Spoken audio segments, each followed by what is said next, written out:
We got Steve in Austin. How are you? Yeah, how y'all doing? Good. Got a few things to say, but let me set up a premise with you real quick, okay? Sure. Are you getting an echo? Pardon me? Are you hearing an echo? Yes, I am. Okay. We'll shut up and try and let you get your stuff out, and then I'll put you on hold so that you don't get the echo anymore. Okay. Say you were a son or a daughter and your father went off to war. And you never met him because he got killed in battle, and all he left you was a letter. And it described what he wanted you to do with your life and how he wanted you to behave. But you never met the guy, and you don't even have a picture of him because let's just say your mother had to move and took you with, and all your belongings were left behind for whatever reason. Sure. Okay. Okay, so hold this thought for a second. Now we have a Bible that has survived maybe 2,000 years of writings now true. It's been translated into religious doctrines, and every religion has their own agenda. But nevertheless, you have an intent of what God wanted you to know about him in these words. Now, I've analyzed the Bible from the Jehovah Witness position, from the Catholic position, and from the Jewish position, and many others. And here's where I'm getting to as far as what I told the screener about the atheist doctrine. And what a doctrine to me is, you take these words that have been written down, and let's say you're Jewish. Well, you can take those words and you can turn it into a doctrine that says there was no Jesus Christ, the New Testament is fake, there's not enough proof for Jesus, but there is enough proof for Moses, and there was Israel, but we don't agree with the New Testament. Now, they have an agenda, and they'll use the words, and they'll change them, and they've got all kinds of doctrines written as to why the New Testament is false. But then you have the Jehovah Witnesses, and they'll say, well, Jesus was not God, he was a God, and that Jesus and Satan are brothers, and they get all these people to go out and collect money for them, and they have their agenda. And so let's look at the atheists for a second. You all say you're not a religion, but you are preaching a doctrine that takes those words, and I know all your arguments. I've debated atheists for the last 5 years. The one that when Jesus said this generation shall see my return, and they didn't see his return. But if you analyze the words, I can tell you what that means. Genius, it's the age. He said he'll return at the end of the age, not that generation. Y'all bring up the arguments about the Amalekites. Hey, Steve? Why did they Steve? God tell them to be killed? Hey, Steve? Yeah. Instead of telling me about all the other arguments that other atheists have presented, I mean, you're trying to make a case for atheist doctrine. Just make it. What I'm saying is, your doctrine, this is a letter that's 2,000 years old, just like the Jewish people do or the Mormons do. If y'all were really atheists, you wouldn't even care about the Bible. You bring it up and say God's bad. When you want to talk about God, he's an evil God, or else there's no God. I wish y'all make up your mind. You're either anti-God or you don't care. Are you saying that if somebody came to me and said that Darth Vader was a good person, that I shouldn't care? That it would be somehow invalid for me to say, look, this character's fictional, and if it were real, I would disagree with its positions? Well, the reason you think he's fictional is because you talk to all these Christians and all they do is praise Jesus and don't study the Word. No, sir. No, Steve. I used to be a Christian and was going to be a minister. It's not about talking about this. I didn't begin with an atheist presupposition and then try and prove it all false. Christianity and those people who would argue on its behalf have failed to meet the burden of proof for their claims. Well, wait. You haven't got the burden of proof from Christians because Christians, they have their own Bible dogma. The burden of proof is the Bible itself. If you want to be a doctor, no. Steve, if you want to be a lawyer, you study law. Steve, a burden of proof. Wow, a burden of proof defines which position needs to establish that it is actually true.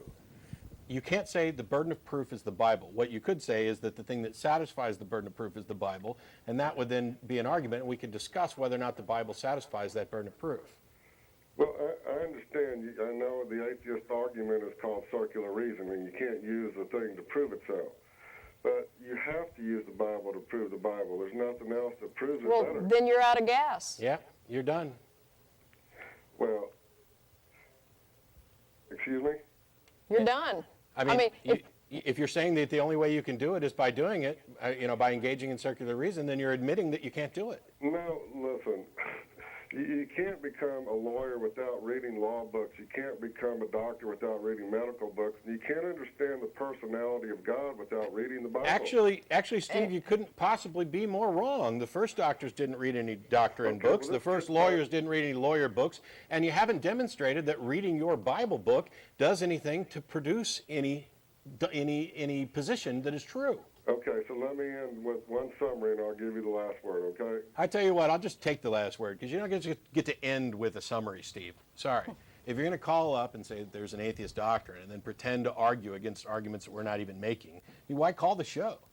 The answer to your question, the response to your assertion that if we really didn't believe in God, we wouldn't even care, is nonsense. The fact of the matter is I live in a world where people do believe in this God and do act on its behalf, and it doesn't matter whether or not they're correct, it's still wrong.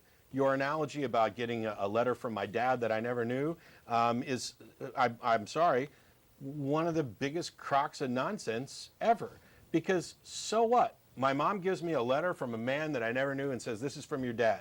Doesn't mean a thing to me. I can't be sure that it's from my dad. I'll trust my mom, generally speaking, because I know that I must have had a dad and that she'd probably know him. But I don't give a damn what's in that letter about how he wants me to live my life, because guess whose life it is?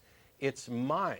Now, if my mom were to claim that this letter was from a man who had magical powers and wanted me to live my life a certain way, it still wouldn't matter, and I wouldn't believe her, because she has not met the burden of proof. It's absolutely absurd. There is no atheist doctrine. It isn't as if we've come up with this, we don't believe in this God and Jesus thing, so let's find all these ways to prove it wrong. No, we're sitting here, we're not selling something new. We're not buying what you're selling, and it's because none of you can sell it well. It's because you cannot defend your burden of proof. You cannot provide evidence that what you're saying is true, and you flatly admitted it. Oh, I know your atheist argument. We can't have circular reasoning. The Bible can't be proof of itself, but the Bible has to be proof of itself. Congratulations, you lose. You fail at Logic 101. You're done. Well, besides which, if the Bible were the evidence of a God, you would think that more people would get the same answer. But, in your argument, you pointed out that the Jews, the Jehovah's Witnesses, the Catholics, other, faiths have a different concept of this same God. Yeah. And so if your God existed, he would be such a phenomenally poor communicator that in what sense could we ever claim that he's omnipotent?